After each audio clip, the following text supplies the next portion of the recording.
O bambu vai gemer. Parlamentares americanos se articulam para punir o ministro Alexandre de Moraes. E além disso, vem aí uma nova medida contra o Moraes que foi anunciada agorinha. Também nós devemos ter aí figuras do Centrão vindo para cena, Megali. O que se sabe? Quer dizer, o Volcário tinha grandes relações na República, tinha relações com boa parte do Centrão, senadores, deputados, mas até agora o que apareceu foi só reunião dele com o Lula, pagamento dele para o ministro Ricardo Lewandowski, para o escritório, encontro dele com o Guido Mantega, contrato dele com o Alexandre de Moraes. Apareceu tudo pro lado do governo e pro lado do Supremo. Contrato para comprar o resort do Toffoli, do ministro Dias Toffoli, não apareceu nada de Centrão ainda. Então, a expectativa é que o senador Renan Calheiros faça perguntas sobre isso e traga essas figuras para a cena. Por exemplo, ele já disse, o Renan, que ele tem informações de que houve pressão no Tribunal de Contas da União para que a liquidação do Banco Master fosse desfeita, que quem pressionou foi o deputado federal Arthur Lira, que seria ligado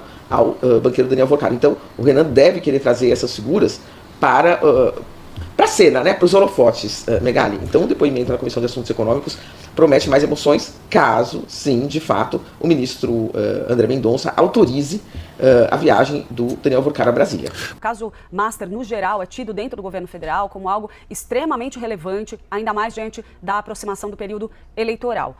Um primeiro passo é a gente olhar para a mudança de comando da relatoria do caso lá no Supremo Tribunal Federal. O novo relator desse caso, que agora é o ministro André Mendonça, que substituiu Dias Toffoli nessa vaga, disse a interlocutores que a Polícia Federal terá carta branca para atuar no caso. Essa apuração é do nosso analista Caio Junqueira, está lá no site da CNN Brasil e, segundo o que o Caio apurou, o ministro também comentou com interlocutores que considera que esse caso vai marcar a biografia dele e que, por isso, ele pretende conduzir isso tudo com extrema correção.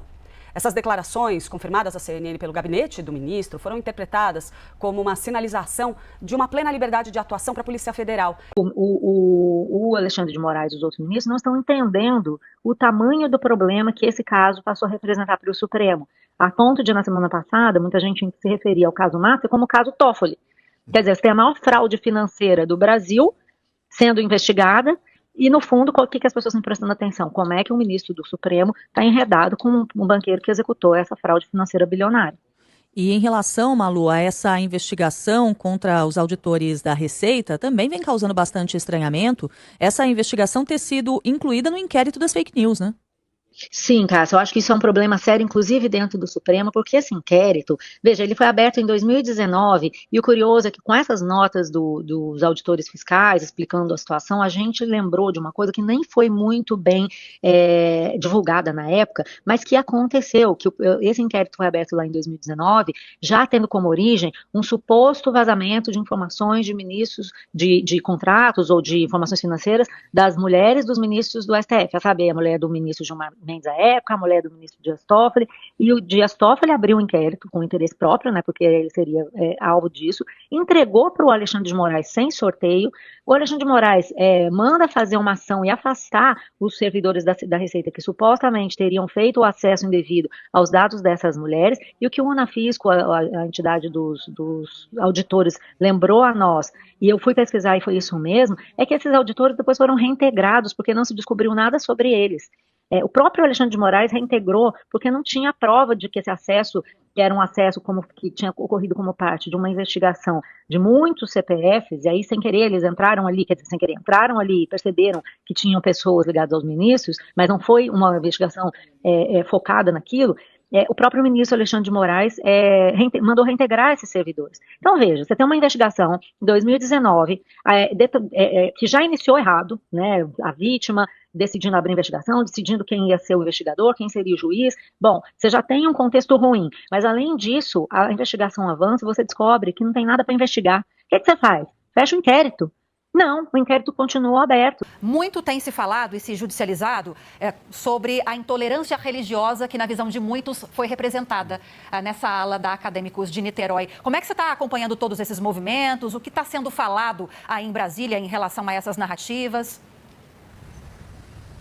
Bom dia, Lívia, Lúcia, todo mundo que nos acompanha aqui no SBT News. Pois é, e é justamente essa uma das motivações que já está movimentando o Partido dos Trabalhadores. Conversei mais cedo com alguns dirigentes, lideranças do partido que estão realmente preocupados com os impactos que esse desfile pode ter diante do público evangélico, principalmente por essa ala que você mencionou, a ala que retratava a família tradicional dentro de latas de conserva. O que acontece agora? Os dirigentes do partido pediram pesquisas nas redes sociais, tanto redes sociais abertas e fechadas, de todos os tipos, de todas as empresas ali, Instagram, Facebook, Twitter, que agora é o novo X. Eles pediram, portanto, essas pesquisas para ver de que forma que os evangélicos nas redes sociais estão recebendo essa notícia do presidente Lula presente nesse desfile da Acadêmicos de Niterói, mas não só isso, o fato da própria temática do desfile ser problemática e se isso vai ou não impactar o voto do eleitorado evangélico lá em outubro de 2026. Essas pesquisas, portanto, estão encomendadas, devem chegar nos próximos dias para a cúpula do Partido dos Trabalhadores, mostrando aí, de fato, uma preocupação já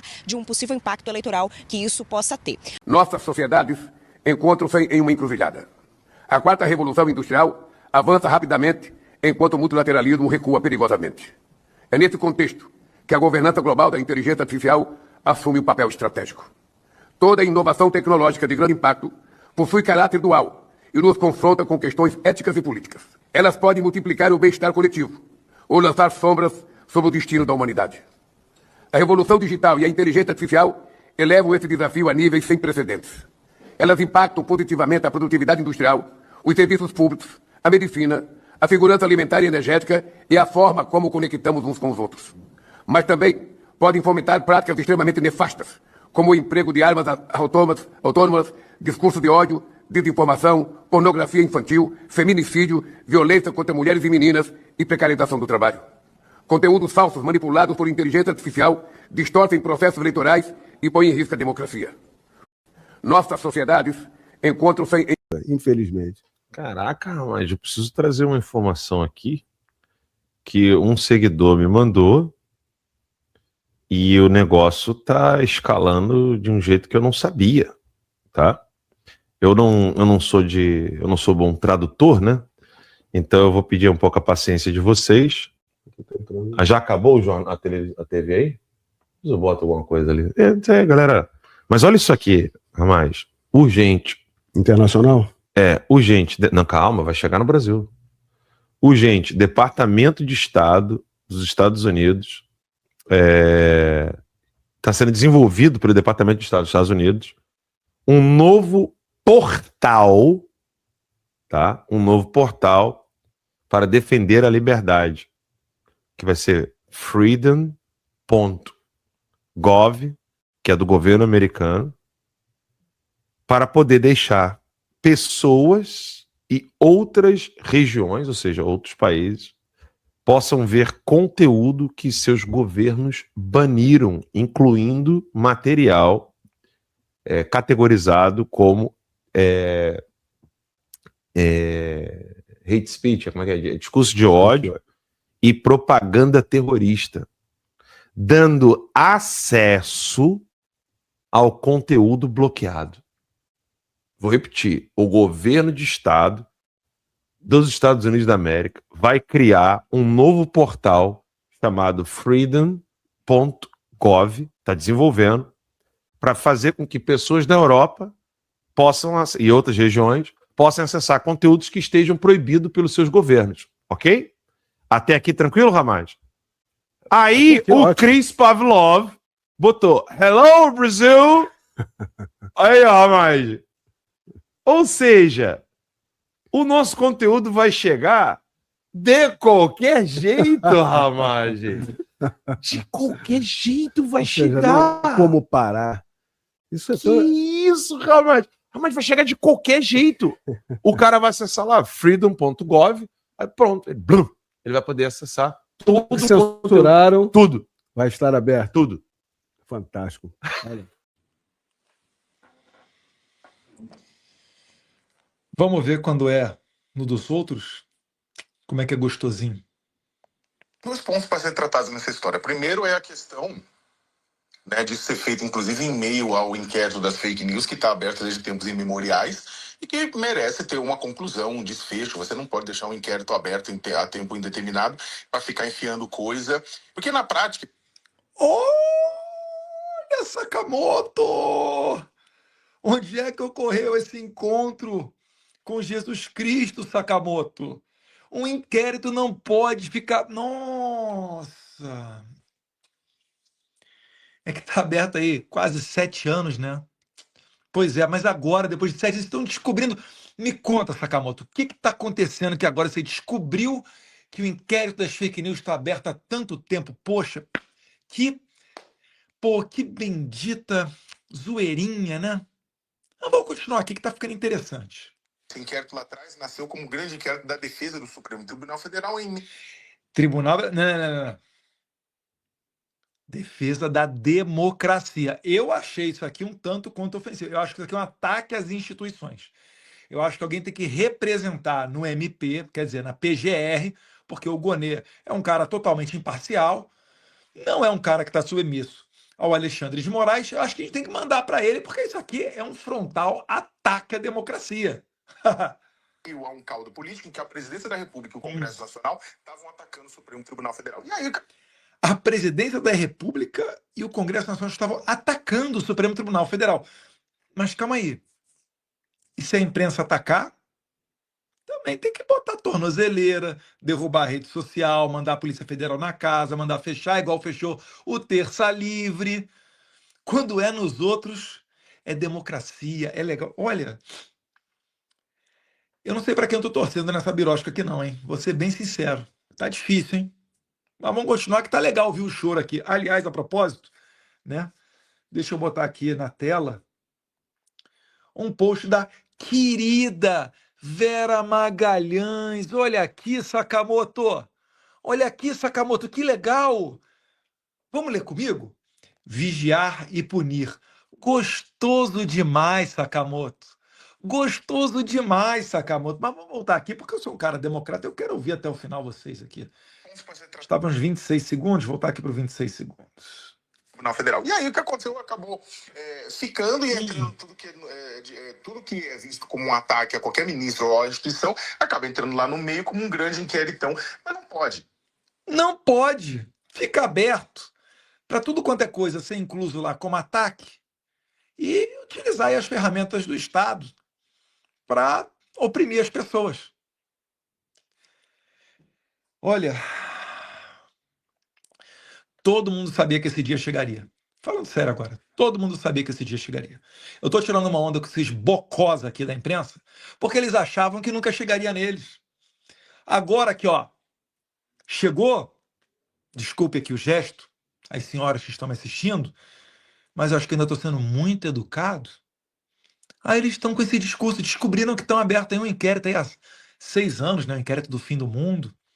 Descobriram que está aberto só para punir qualquer um que fale qualquer coisa do Supremo Tribunal Federal, criminalizando críticas, ou seja, criminalizando crime de opinião, mas enquanto estava só contra o Bolsonaro, só pegando Terça Livre, Rodrigo Constantino, Alan dos Santos, Paulo Figueiredo, Jovem Pan, né? Mas quem? Bárbara, que te atualizei, só daí estava tranquilo. Agora o quê? Agora está ardendo no deles. E aí não está mais tranquilo. Aí está ruim, né? Vamos continuar aqui com os nossos amigos da UOL. A gente já falou aqui várias vezes, já não pode ter isso, precisa de um desfecho, precisa... Falou várias vezes, vocês não viram esse pessoal corajosamente? Quantos aqui do UOL estão exilados, igual a mim? Quantos aqui tiveram suas contas congeladas, igual o Terça Livre? Quantos estão usando tornozeleira, igual o Jair Bolsonaro? Quantos estão declarados inelegíveis? Nenhum nessa Sakamoto. Sabe por quê?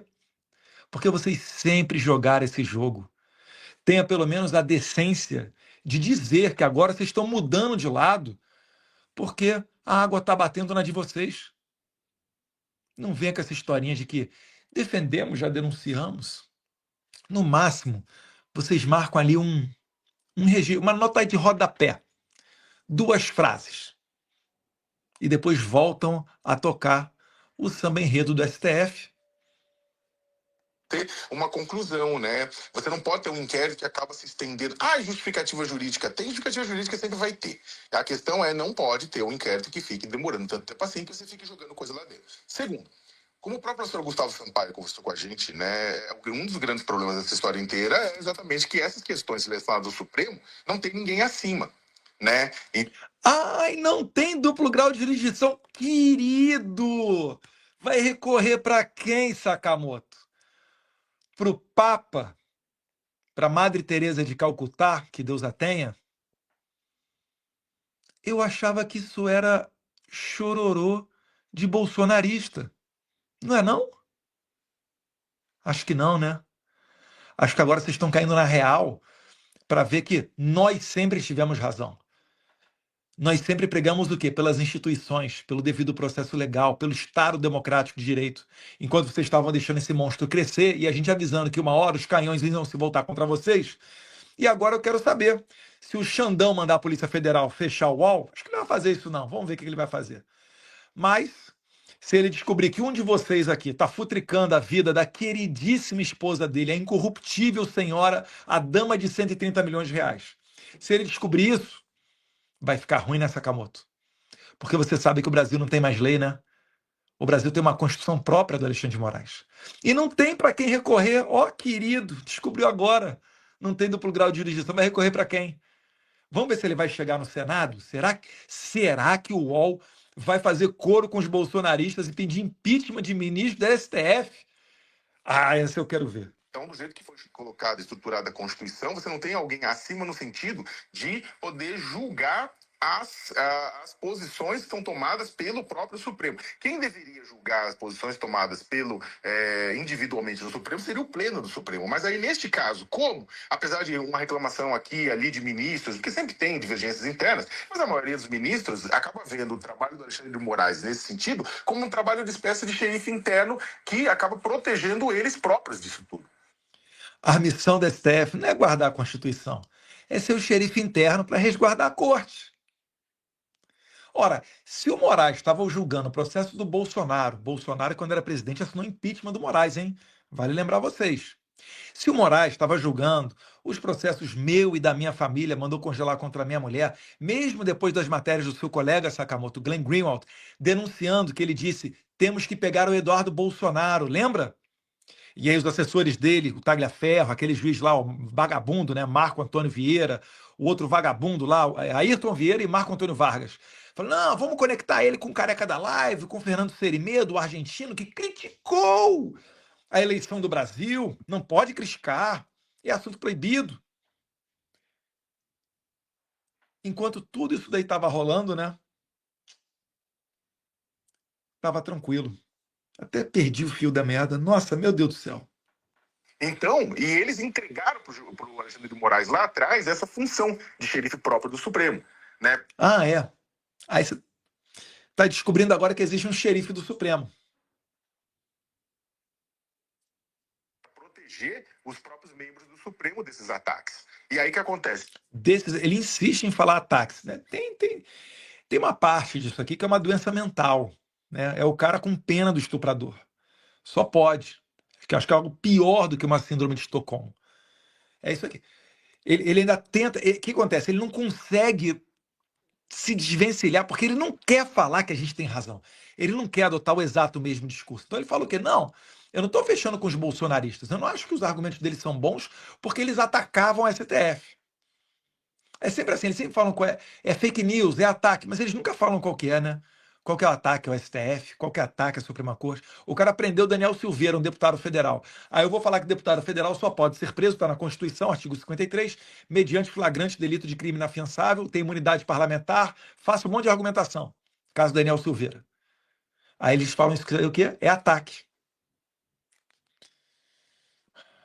Eu acho que tem que mandar a Polícia Federal lá. Tá pouco ainda para... Tá pouco. Vamos ver se ele ainda vai melhorar. Tem 28 segundos de filme aqui, de meio minuto ainda de vídeo. Vamos ver se o Sakamoto vai melhorar. Porque até agora, eu acho que o Xandão tem que proteger a Constituição e o Estado Democrático de Direito e as instituições contra esses ataques que o Sakamoto está fazendo. aqui e ali, eles veem que há um exagero aqui, um exagero ali, só que eles ainda veem isso como útil, ou seja, o Pleno do Supremo, não o CNJ, mas o Pleno do Supremo, que teria essa capacidade de fazer essa modulação, não vai fazer essa modulação porque... Essa modulação, né, que outros chamam de autocontenção, ele acha que não vai fazer. Querido Sakamoto, não adiantou fazer notinha pedindo autocontenção, porque quando o Bolsonaro foi condenado e mandaram para a cadeia injustamente, que todo mundo sabe essa sacanagem que fizeram contra o Bolsonaro, um presidente honesto está na cadeia e o corrupto saiu da cadeia e levaram para a presidência, né? Vocês estavam todos, né, batendo palma. E agora? No final das contas, concordo com isso, né? E só que aí até eu sei. Aí o Pleno concorda. Vai apelar para quem, Sakamoto? Será que vocês vão começar a ser a favor da Magnitsky também? Você tem esse problema, né? O que fazer numa coisa em que você tem essa necessidade de poder analisar a decisão de determinado ministro que deveria ser feita pelo Pleno, mas o Pleno não vai fazer. E aí, Sakamoto? Como é que fica? Vai dar para admitir que o posicionamento tradicional de boa parte da imprensa, para não dizer a quase totalidade, estava errado? Vai dar razão a nós?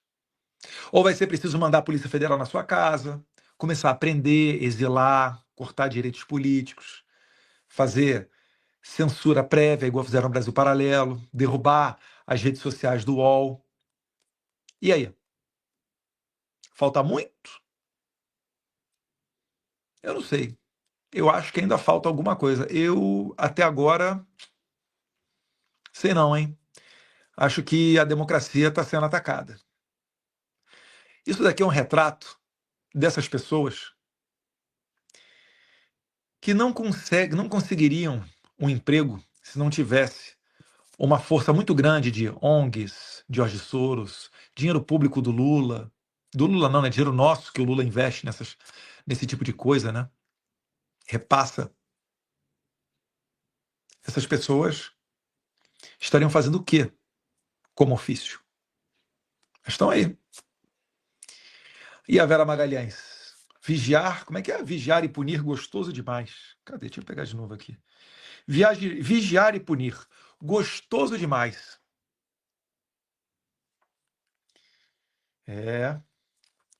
Vamos ver se eles acham gostoso demais agora. A bola tá com vocês. Quero ver esse parquinho aí pegando fogo, porque eu já tô exilado mesmo, né?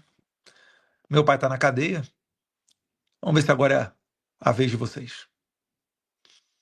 Um abraço, fiquem com Deus. Era óbvio que esse dia chegaria, um local dominado pela vaidade. Um único ministro quer toda a glória para si, quer ser o protagonista e quer poder sobre os demais, não tinha como ser diferente. E o dia da implosão do STF chegou. Matéria do O Globo, da Malu Gaspar. Operação da PF irrita a ala do STF e desperta desconfiança sobre o ministro Alexandre de Moraes. Esse sentimento, desconfiança, não é nada bom, né, gente? A Malu Gaspar tem suas fontes. 2 ministros ouvidos sob reserva. Pera lá, primeiro ponto é isso daqui, né? Ministro falando reservadamente com a imprensa. Pelo amor de Deus, né? Mas vamos lá. 2 ministros ouvidos sob reserva consideram a ação absurda e enxergam indícios de abuso de autoridade na ação do ministro Alexandre de Moraes de mandar investigar de ofício agentes da Receita Federal e determinar bloqueios, busca e apreensões e tudo aquilo que é de praxe nas ações de Moraes. Na ala do Supremo que não gravita em torno de Moraes, pegou mal o fato dele não ter sequer comunicado aos colegas que havia uma suspeita de acesso indevido aos seus sigilos fiscais. Um magistrado disse ter manifestado seu descontentamento a Edson Fachin, presidente do STF. Olhem isso daqui. Esses colegas temem que Moraes use os dados sobre ministros e parentes que venham a ser obtidos na devassa da PF para se blindar do avanço das operações sobre ele mesmo. Ah, mas que dúvida! E sobre sua mulher, Viviane. É o vídeo último que eu gravei. Eu expliquei exatamente isso no último vídeo. As reais intenções de Moraes nessa ação, nessa operação contra agentes da Receita Federal, que tem um contrato de 130 milhões com o Banco Master, até hoje inexplicado. Não podemos esquecer disso.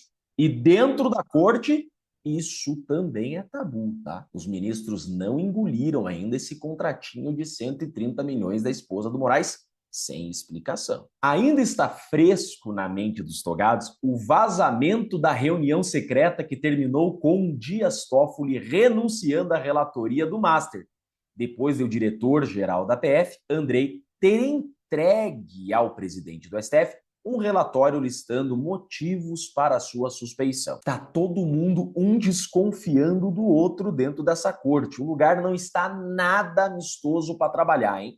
Detalhes da reunião, incluindo trechos literais das falas de alguns magistrados, foram publicados pelo site Poder 360 e levaram os colegas a desconfiar de Toffoli. E agora, colegas desconfiando do Moraes. Gente, é só fogo amigo ou fogo de inimigo mesmo. Agora, essa matéria da Malu Gaspar, ela é muito verdadeira. Porque o Lauro Jardim também publicou no mesmo sentido com outras fontes. Os dois maiores jornalistas do Brasil, Malu Gaspar e Lauro Jardim. Os dois escrevendo para o jornal O Globo. Lauro Jardim escreveu: o Supremo está desarrumado. E o mais interessante dessa matéria do Lauro Jardim é que ele trouxe aspas de ministros do STF que passaram informações em sigilo para ele. Olha isso daqui. Aspas de ministros. O clima é péssimo. De muita desconfiança, disse um ministro. O segundo ministro. Ninguém mais confia em ninguém. Nossa, que pena, que triste. Eu espero que piore. Será que o Alexandre de Moraes quer montar dossiês contra outros ministros com esse material? Com certeza. Que ele requereu a Receita? Com certeza. Terceiro ministro, Supremo está desarrumado. Gente, é óbvio que o Supremo está desarrumado. Não é, há muito tempo, uma instituição jurídica. É um órgão político com caneta de juiz. Deu nisso. Como eu disse no início do vídeo, é óbvio que esse dia chegaria. Um local onde a vaidade é maior do que o desejo de fazer justiça, não tinha como ter outro resultado. Todo mundo ali atendendo interesses políticos, interesses pessoais, menos o bem da justiça, menos a correta aplicação da lei. Por isso eu tenho dito, por isso eu tenho defendido. Precisamos, com urgência, de uma reforma do sistema de justiça. Precisamos despolitizar a justiça. Vejam isso. Quando a política entra pela porta, o direito e a justiça saem pela janela. Chega dessa injustiça. Chega disso daí. Olhem que vergonha, gente. A Suprema Corte do nosso país utilizando da caneta para se protegerem, para se blindarem, para blindarem seus parentes.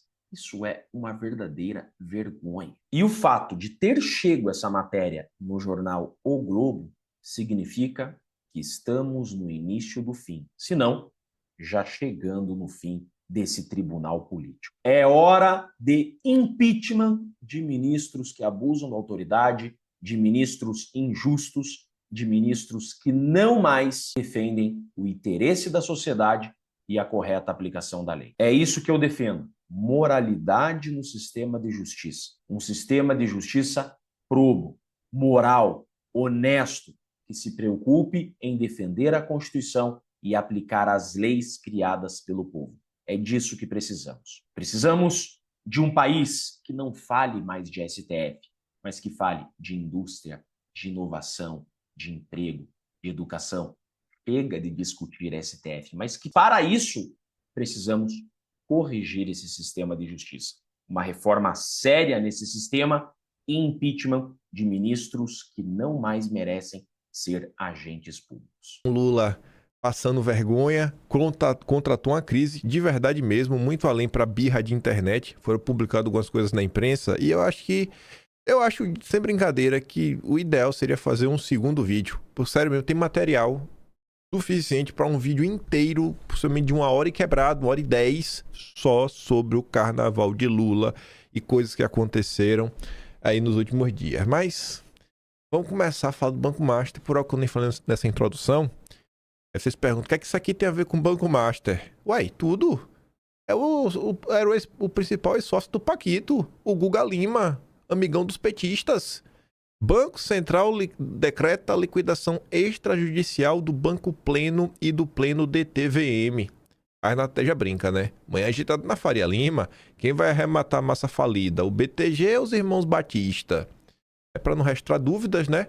O Banco Pleno era de banqueiro ligado a petistas da Bahia. E eu achei essa nota maravilhosa, porque eu acho que a tendência, se eu fosse jornalista da Globo, era falar: Banco Pleno era de banqueiro ligado a Daniel Vorcaro. Poxa, não é o nome que tá na pista? Não é o do Paquito? Não é do Banco Master? Mas o Valdo Cruz, da Globo News, preferiu dar destaque que Guga Lima é ligado ao PT, não ligado ao Paquito. Ele é ligado aos dois, né? Óbvio. Aí tá ali, ó. Augusto Lima é sócio do Paquito e foi responsável por ligações com políticos do PT na Bahia, como o ministro da Casa Civil, Rui Costa, e o líder do governo do Senado, Jacques Wagner. Segundo o Banco Central, a liquidação do Banco Pleno foi adotada após o agravamento da situação econômico-financeira da instituição, que passou a ter dificuldade para pagar suas obrigações no dia a dia. O órgão também apontou o descumprimento de normas e determinações da própria autoridade reguladora.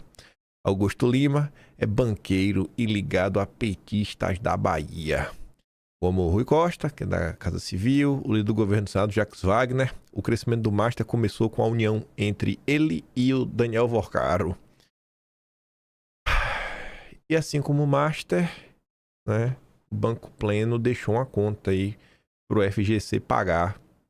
Liquidação de banco de ex-sócio de Vorcaro vai deixar a conta de 5 bilhões para o FGC honrar.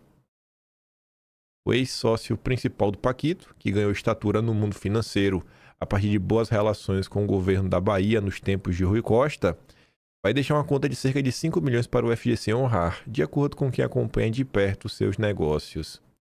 E aqui você vê, né, o que eu estava comentando. Olha a manchete. Liquidação de banco de ex-sócio de Vorcaro. Poxa, isso eu acho que é uma informação mais relevante. Está falando banco, liquidação extrajudicial. Aí ao longo do texto você até fala, poxa, o crescimento vertiginoso dos negócios do Augusto Lima se deu na época que o PT administrava a Bahia, que ele era muito próximo. Aí você comenta. Mas eu achei muito curioso a Globo News mandar, né? Banco ligado a PT, jogo na manchete já, daquele jeito que a gente gosta para poder compartilhar na rede social e os petistas ficarem loucos da cabecinha. Mas vamos lá, vamos para a parte que interessa. Sem muito alarde, a Folha de São Paulo publicou isso daqui. E eu digo sem muito alarde porque não foi nenhum jornalista badalado. E se você abrir a coluna de política da Folha de São Paulo, você não vai ver isso daqui. Deixa eu ver qual foi a coluna que a Folha publicou. Isso daqui tá na coluna do mercado. Tá na coluna de mercado, não tá na coluna de política. Eu sei porque tá no link, né? Tá folha.com.br/mercado/ o título da notícia. Então passou assim meio desapercebido, o pessoal não tava comentando muita coisa. Aí eu tava passando na rede social, comecei a ver o pessoal compartilhando uns prints. Prints aqui de conversas de uma senhora aqui falando o que é que o Paquito tava aprontando. Eu falei, será que é verdade aí? Será que esses prints não são inteligência artificial? Mas tava assim tão... algumas afirmações no Twitter, mais de uma pessoa comentando assim, de forma tão assertiva. Eu falei, cara, deixa eu dar uma pesquisada aqui pra ver se eu acho alguma coisa. E tava lá na Folha de São Paulo. Como eram as festas do Paquito com autoridades, eventos viraram alvo de pedido de investigação. Defesa do Master repudia as informações e alegações sobre eventos e diz que relatos fazem juízo moral e geram ilações e invasão da esfera privada. A empresária reclamou da entrada de garotas de programa na casa usada pelo ex-banqueiro em celebração em Trancoso, segundo mensagens anexadas a um processo. Ela não usou esse termo, né? Ela usou o PUTAS. Acho que tá errado. Até comentei no Twitter aqui, isso daqui pra mim, né? É quem se informa pela Globo e quem defende a Selic é 15%. Aí, vamos lá, né? O Ministério Público, junto ao TCU, fez uma representação recomendando a abertura de um processo para identificar as autoridades públicas federais que teriam participado de festas na casa de veraneio do Paquito, em Trancoso, na Bahia. Segundo o documento, datado de 29 de janeiro deste ano, esses eventos, denominados Cine Trancoso, teriam contato com a presença de altas autoridades dos 3 poderes da República, incluindo integrantes do Poder Executivo, do governo anterior, membros do mercado financeiro, da política e do meio jurídico.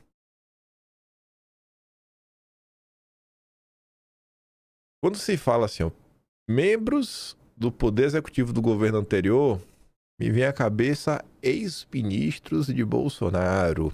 E ex-ministros que sempre tiveram boas relações com o mercado financeiro, né? Trabalhando no mercado. O pedido menciona a reportagem da revista digital Liberta, que aborda os acontecimentos no litoral baiano.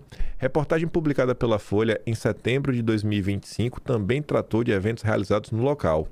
Em 3 aluguéis de temporada entre 2021 e 2022, Vorcaro se hospedou no imóvel que pertencia à empresária Sandra Habib, mulher de Sérgio Habib, presidente da Jack Motors Brasil.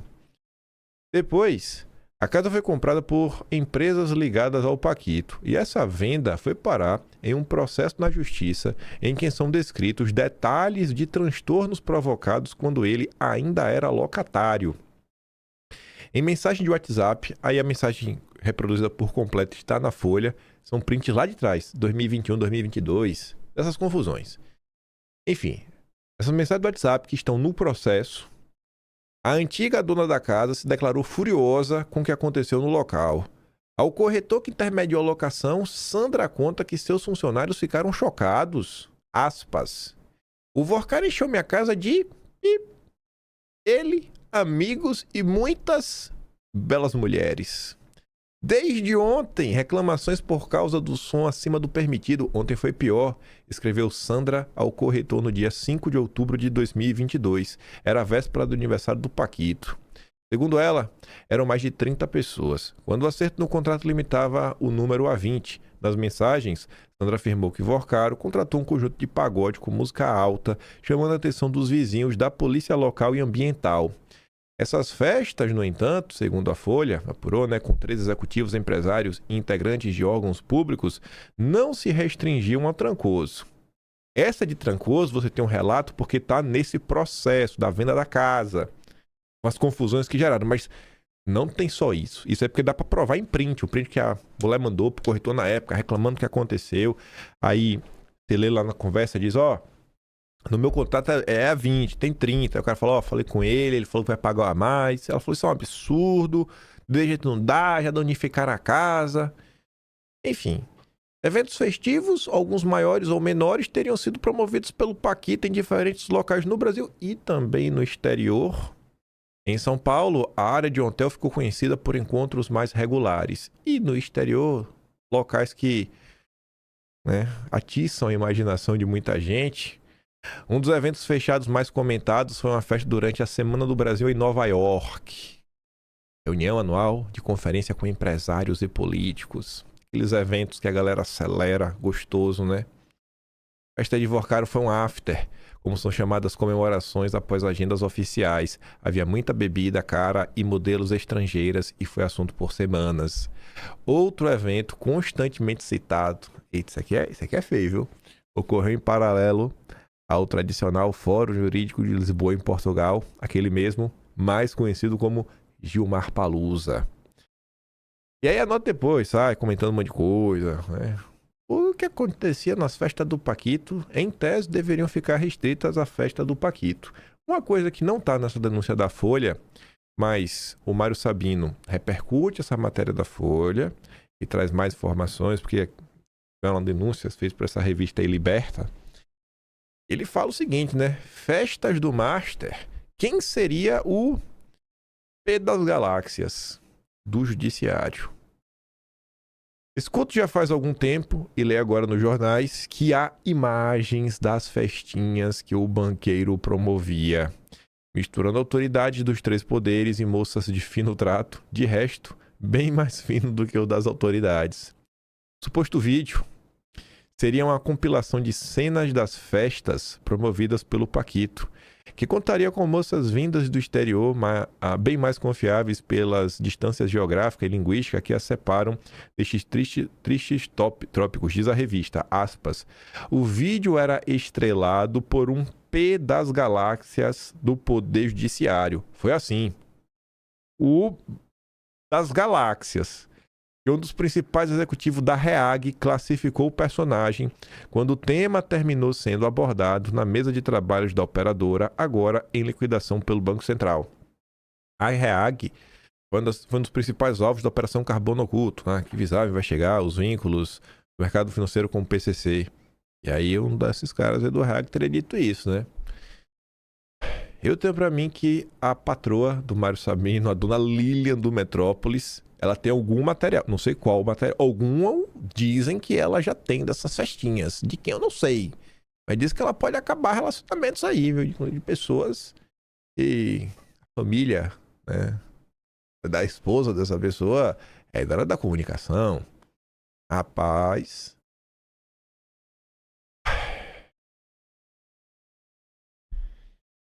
de um lado, né, o das galáxias. Do outro tá aqui a turma da CNN. Uai, não manda esse vídeo pra mim. Eu abri aqui agora, rapidinho. Aqui, ó. Caio Junqueira vai falar um pouquinho dessas confusõezinhas. Essa receita, aqui, ó. De humildade nosso aqui, nenhum de nós foi capaz de prever a violência com a qual o STF ia ser puxado para dentro, absorvido para dentro disso, realmente como um ralo. Ele vem sendo chupado por um turbilhão de coisas que vão indo, e aí vem a questão: alguém controla? Não, hoje não. Talvez quem tem maior controle sobre isso é a Polícia Federal, né? São os delegados que estão tocando, o chefe da Polícia Federal, que inclusive está na Índia, a gente vai tratar de Índia mais tarde, da viagem presidencial, o Andrei está lá, votado para ser o próximo ministro da Justiça, num eventual governo Lula 4, esse controla, porque esse tem tudo. E acredita-se que ele não soltou ele, né? Que a equipe dele não soltou tudo o que tem sobre Toffoli.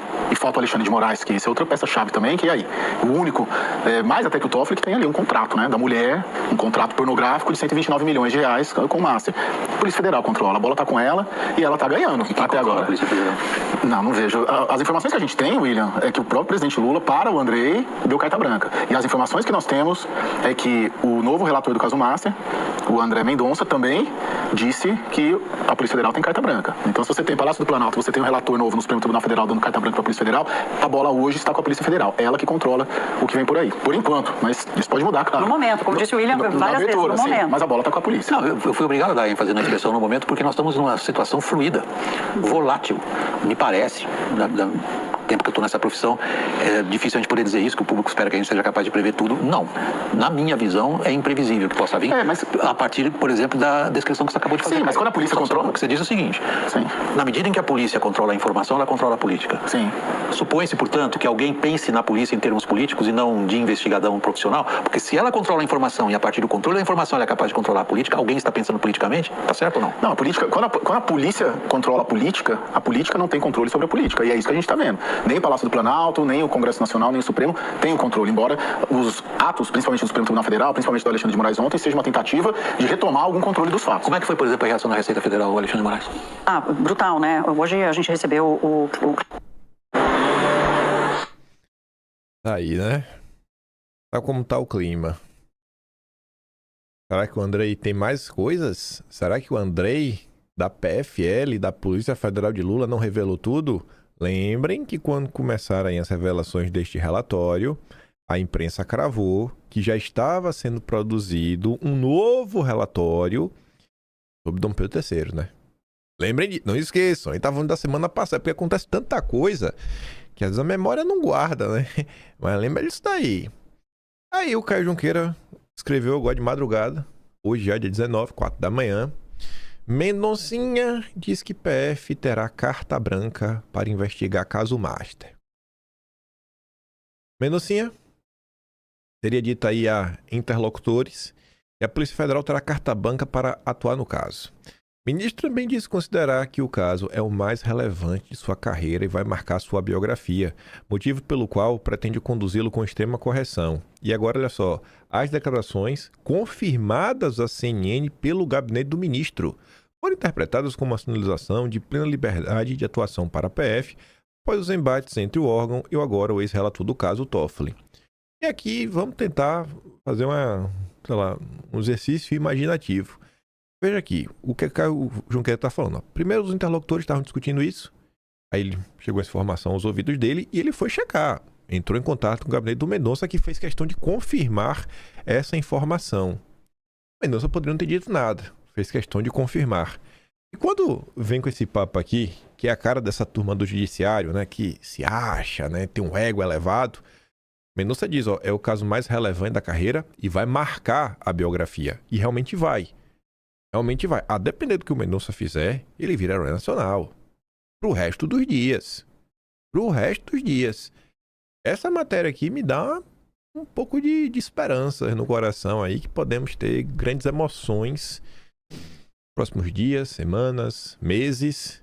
Se o Mendonça investigar isso daqui como mando figurino, rapaz, toda a imprensa está dizendo, né? Não vai sobrar pedra sobre pedra. Vai resetar a política brasileira. Finalmente, esse será o fim da Sexta República. Vamos assistir o encerramento da Sexta República. Fé em Deus. Também foram vistas essa postura do Mendonça como um contraponto a posições de outros integrantes da corte em relação à PF. No caso de Toffoli, por exemplo, ele impôs restrições ao trabalho da PF ao determinar que o material apreendido em uma das operações permanecesse em seu gabinete e que apenas peritos por ele designados pudessem analisá-lo. Já Dom Pedro III, segundo relatos, tem feito críticas à atuação da PF nos bastidores. Na reunião reservada do Supremo, que selou o afastamento de Toffoli da relatoria do caso Master, coube justamente a ele, Dom Pedro III, expressar essas críticas ao órgão. Ele teria dito que alertou o Andrei de que se houvesse algum achado sobre sua autoridade, a investigação não poderia seguir. Que se isso ocorreu, era um papel sujo da PF e a investigação deveria ser anulada. E aí o Caio Junqueira relembra mais uma vez que o ministro está no foco em razão do contrato de 129 milhões do escritório de sua mulher com o Banco Master. Aí vem as críticas do dia de ontem, várias apontando para o inquérito das fake news, né? Porque é um absurdo, né? Supremo Futebol Clube contra-ataca. Aí o Estadão começa no seu editorial de hoje, na verdade, começando na violação de sigilo fiscal é crime. Aí fala, se os servidores fizeram isso, realmente tem que ser punidos. Porém, é uma questão controversa nessa situação, né? Que não é investigar, mas a forma como está sendo conduzida essa investigação, né? Por quem e sobre quais fundamentos? O sistema acusatório, a iniciativa investigativa cabe ao Ministério Público, a distribuição por sorteio não é escolhida a dedo, é salvaguarda de impessoalidade, mas a apuração do suposto vazamento nasceu por decisão de ofício de Dom Pedro III, enxertada no chamado Inquérito das Fake News, aberto em 2019 como reação extraordinária a uma escalada atípica de ameaças a ministros. Balela. Mantido em sigilo desde então, o procedimento expandiu objeto, duração e alcance. A vinculação automática de fatos novos a esse guarda-chuva elástico por prevenção reforça a percepção de que um instrumento excepcional foi institucionalizado como via ordinária. É uma percepção, né? Ainda estou na dúvida se realmente virou ou não. Estou na dúvida ainda. Em princípio, a apuração nem sequer deveria tramitar no Supremo, já que os investigados são servidores sem foro privilegiado. Ainda mais alarmante é a condição objetiva de parcialidade. O autodesignado relator conduz diligências, autoriza buscas e quebras de sigilo em investigação que envolve sua esfera familiar. A credibilidade de qualquer decisão judicial depende que seu autor não ocupe simultaneamente a posição de investigador, juiz e parte interessada, muito bem de vítima. Ele é tudo. E aí, fica até pergunta, ele foi provocado a abrir essa investigação? Eu acho que não, né? Eu acho que ele tomou a iniciativa de abrir investigação, sorteou para ele mesmo, e ele já começou a conduzir, já começou a dar ordem, vai julgar, já condenou. Ele é a máquina. E o Estadão, até o final, não vai conseguir falar o que fazer diante de um caso desse. O que mais falta? O que falta para a imprensa como um todo começar a ecoar um mantra que iria trazer uma melhoria ao Poder Judiciário brasileiro. Além disso, há indícios substanciais de desproporcionalidade. A auditoria da Receita, segundo informes oficiais, ainda estava em curso quando foram determinadas medidas amplas e duras, como buscas, afastamentos funcionais, apreensões de passaporte, recolhimento domiciliar e monitoramento eletrônico. A nota do tribunal falou em posterior vazamento, antes mesmo da quebra dos sigilos telemático e bancário dos investigados, medida indispensável para comprovar a circulação indevida de informações. Medidas cautelares são instrumentos de garantia, não de intimidação ou antecipação punitiva. Sua extensão e intempestividade precisam ser fundamentadas com precisão, sob pena de converter excepcionalidade em regra operacional. Já virou regra há muito tempo. Os bolsonaristas são a prova viva disso. Os bolsonaristas são a prova viva que virou regra. Não é exceção mais. É pau o tempo todo. E ninguém estava nem aí para nada. Nada disso pode ser verificado sob o acúmulo de obscuridades procedimentais. Nas já corriqueiras queixas de bastidores à imprensa, ministros relataram desconforto com o pedido de rastreamento abrangendo cerca de 100 pessoas, inclusive familiares, argumentando que tal requisição deveria partir da presença da corte e mediante provocação formal. A divulgação dos nomes dos investigados antes da conclusão definitiva dos trabalhos é medida heterodoxa. A transparência, como se vê, é seletiva. Heterodoxa, medida heterodoxa. Não consegue chamar as coisas pelo nome. E aí vai finalmente. O episódio não ocorre no vácuo. O inquérito das fake news tornou-se uma usina de um sem número de providências de amplo alcance, sob sigilo prolongado e com concentração funcional em comum, o acúmulo de funções, instaurar investigações, conduzir diligências, julgar, passou de exceção defensiva a método recorrente. Ao mesmo tempo, ministros resistem a um código de conduta e a corte enfrenta desgaste reputacional crescente em razão da percepção pública da contemporização de conflitos de interesses, blindagem corporativista, medidas de exceção e perseguição a críticos denunciantes. Quanto mais o Supremo Futebol Clube, nas palavras de Flávio Dino, ataca, mais corrói o seu capital institucional. Aí o parágrafo de encerramento, o Estadão reforça mais uma vez que tem que se investigar, se for culpado tem que culpar o pessoal, porém tem que fazer do jeito certo, seguindo a lei, seguindo os procedimentos jurídicos, o ordenamento jurídico como um todo, e se você não seguir a lei para fazer a lei ser cumprida, aí diz, né, que o que passa disso é autoritarismo. O direito é forma e quando ela é atropelada, é lícito inferir que não se está buscando justiça, mas vingança. Tá. E aí, resolve como? Resolve como aí, essa vingança? O que pode fazer em relação a isso? E aí? Resolve como? Na justiça, vingança. Tá, e aí? Tem punição para quem faz vingança? Assim como ontem, abrindo um parênteses para falar do carnaval, tá aqui lembrando de... Esse aqui é relevante falar. Só mostrar uma coisinha para vocês. O editorial do Estadão de hoje. O Estadão também publicou um editorial sobre o carnaval do Lula. É esse aqui, ó. O samba do petista doido. E assim como o editorial da semana passada, que o Estadão sai em defesa da candidatura do Flávio Bolsonaro, falando que se Flávio vencer não é o fim da democracia e que é melhor o Flávio vencer do que o Lula se reeleger, ele não falou com essas palavras, né? Falou que o Lula vencer não significa o fim da democracia e que a pior coisa para o Brasil é Lula se reeleger. Pois bem, o editorial de hoje do Estadão, sobre o carnaval, termina assim, ó. Por ora, o único castigo para tanto cinismo foi o rebaixamento da Acadêmicos de Niterói e que isso seja um presságio. Presságio do quê? Do Lula ser rebaixado também? É? O Estadão tá torcendo pela derrota do Lula nas eleições de 2026? Rapaz, é o segundo editorial em meio de 7 dias, viu? Saiu hoje, eu li, não tava dando nada, achei que era só mais um textinho crítico. Quanto tempo foi, rapaz? Igual o outro, viu? Esse último... Duas linhas que estão gritando no meu ouvido. Esse foi o outro editorial do Estadão. São 3 editoriais por dia. Mas minha nossa, como a gente não falou hoje de carnaval, né? Mas só pra ficar animado, viu? Segundo editorial do Estadão, fazendo oposição clara ao Lula. Você pega a lei do início até o fim, igual o outro, nenhuma crítica ao bolsonarismo, nenhuma menção, nem nada. Zero, gente. Zero. Flávio Bolsonaro tá vindo aí pra ser nosso presidente, viu? Prepara aí, se você quiser ir tá na posse. Quem sabe a gente se encontra lá, né?